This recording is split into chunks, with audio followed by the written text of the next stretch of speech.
صلی علی محمد اعوذ باللہ من الشیطان الرجیم بسم اللہ الرحمن الرحیم الحمدللہ الذی علامہ ہدانا لہذا وما کننا لنہتدی لولا ان ہدانا اللہ۔ ظاہری بہار کے ایام ہیں، اسی طرح مہدویت کی بہار کے ایام بھی ہیں۔ قرآن کریم بارش کی مانند نازل نہیں ہے، یا بارش کی مانند نہیں، بارش کی مانند نہیں۔ بارش جب برستی ہے تو پستی میں گرتی ہے اور اسی سے مخلوط ہو جاتی۔ بارش کے قطرے زمین میں گرتے ہیں اور اسی میں مخلوط ہوتے ہیں۔ جب بارش برسی نہیں ہے تو اوپر ہے، اور جب بارش برسی ہے تو اوپر نہیں۔ لیکن قرآن کریم اس طرح نہیں۔ قرآن کریم ہمارے لیے آویزہ بھی ہے تجلی کے ساتھ، آویزہ بھی ہے کہ ہمیں بلند کرے، اور اسی طرح اتنا بلند ہے کہ ہمیں اللہ تک لے جائے۔ آویزہ ہے کہ ہم حبل اللہ کو پکڑ لیں اور اس تاریک کنویں سے نکلیں، تاریک کنویں سے نکلیں، یہ اس طرح آویزہ ہیں۔ اور اتنا بلند ہے کہ لوح محفوظ میں ہے، اللہ تعالیٰ کے پاس ہے، علم لدنی ہے، من لدن حکیم علیم، حکیم علیم کے پاس، حکیم اور علیم کے پاس۔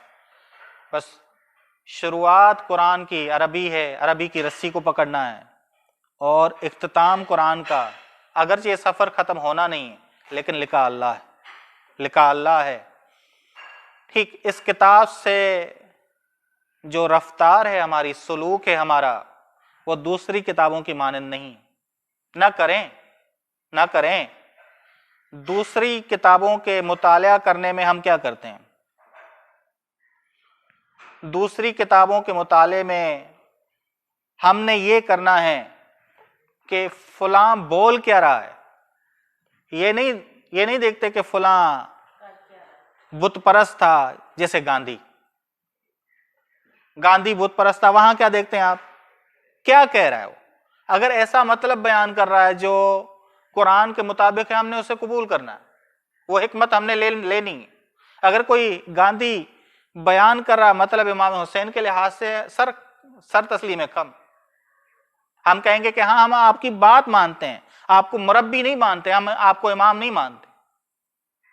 لیکن قرآن کریم کو امام مان کے ہم نے یہ نہیں کہہ رہا کہ کہہ کیا رہا ہے، ہم کہتے ہیں کہ خدا بول رہا ہے،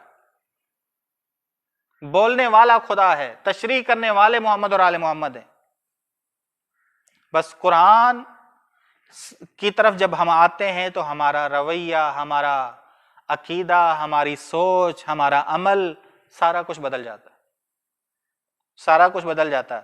کیونکہ قرآن کلام اللہ ہے، اس کے مفسر محمد اور آل محمد ہیں، محمد اور آل محمد ہیں۔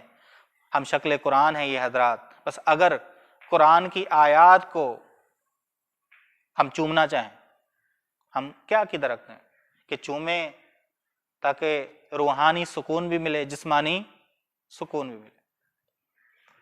اب یہ چومنا قرآن کی آیات کو، آیا آپ مخصوص کرتے ہیں کہ خاص آیات کو چومنا چاہیے، یا ہر قسم کی آیت کو چوم سکتے ہیں؟ آپ ہر قسم کی آیت کو چوم سکتے ہیں۔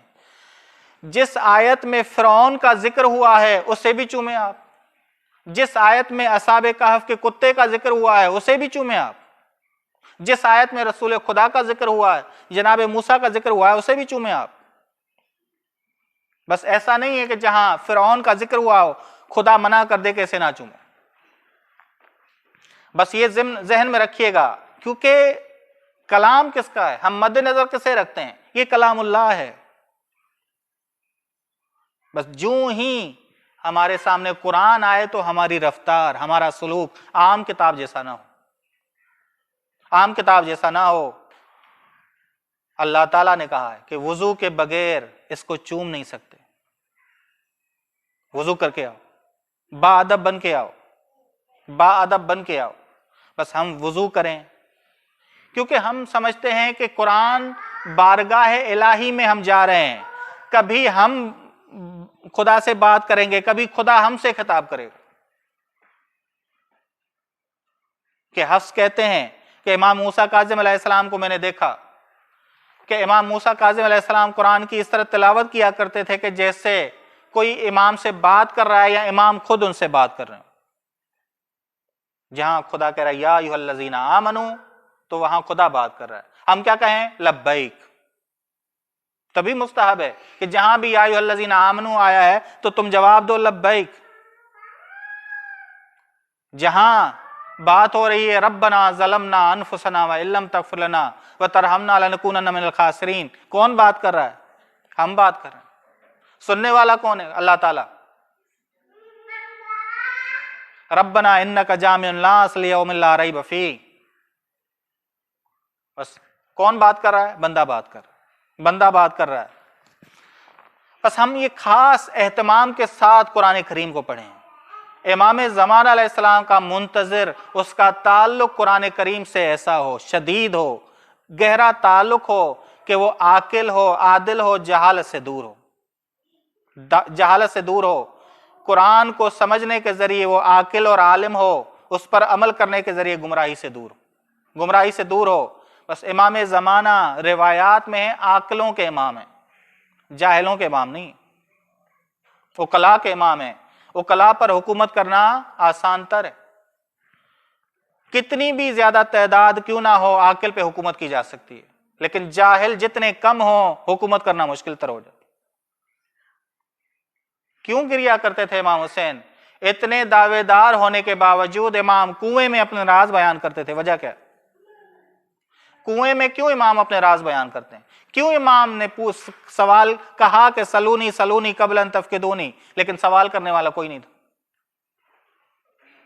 کیوں امام حسین علیہ السلام اس لیے قیام کر رہے تھے کہ خون ہی دینا کافی ہے؟ کیونکہ کوفے والے کے خطوط آپ دیکھ لیں، امام جلدی ہیں، ابن زیاد نے ہمارے باغ پہ قبضہ کر دیا ہے، آپ آئیں گے باغ کو چھڑا لیں گے، تازہ تازہ کھجوریں کھائیں گے. وہ کوفے والے ساتھ دیتے، وہ کوفے والے امام کے مقابلے میں کھڑے ہو گئے.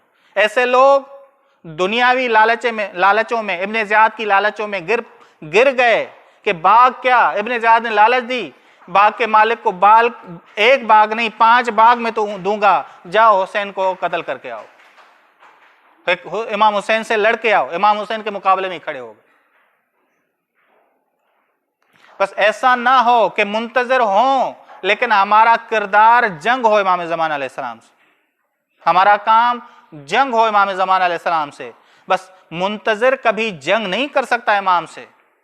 منتظر وہ ہے جو امام کے لیے راہ کو ہموار کرے، ظہور کے لیے راہ کو زمینہ فراہم کرے. بس یہ ذہن میں رکھیے گا. کیسے ہم راہ فراہم کر سکتے ہیں؟ قرآن کے مطابق ہونے سے، کہ قرآن سے ہم قرآن میں ایسے قرآن پڑھیں کہ کبھی ہم خدا سے کلام کر رہے ہوں، کبھی خدا ہم سے کلام کر رہا ہو، اور ہم لبیک کہتے جائیں، اور ہم لبیک کہتے جائیں.